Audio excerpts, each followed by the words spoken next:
اور یہ اچھا موقع ہے رمضان رمضان میں اپنی طبیعت قرآن سے قریب کریں، تلاوت کا مزاج بنائیں.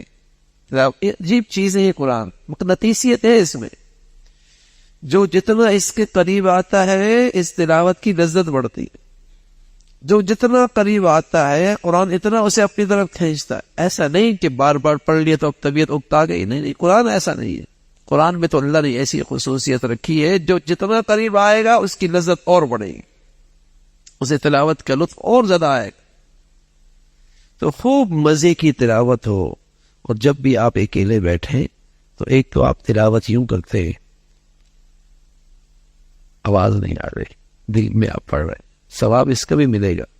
لیکن اچھا یہ ہے اگر قریب میں کوئی نمازی نہیں ہے، کسی کو میری تلاوت سے تکلیف نہ ہو، تو اتنا زور سے پڑھے کہ آپ کے کان سن سکیں.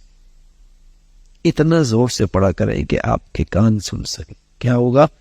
آپ کا بولنا بھی اس سے بھی، دل بھی متوجہ، کان بھی سن رہے، آنکھیں بھی دیکھ رہی. یہ سارے اعضاء جو ہے قرآن کے نور سے فائدہ اٹھا رہے، سب کو دیکھے میں.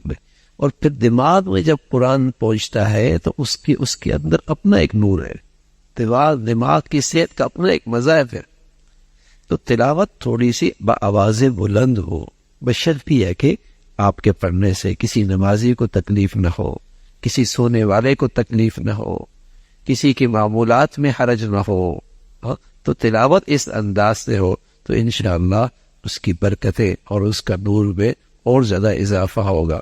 اللہ تعالی ہم سب کو اس کی توفیق نصیب فرمائے. اللہ تعالی اپنا کرم فرمائے، قرآن کی زندگی کا زندگی بھر معمول نصیب فرمائے.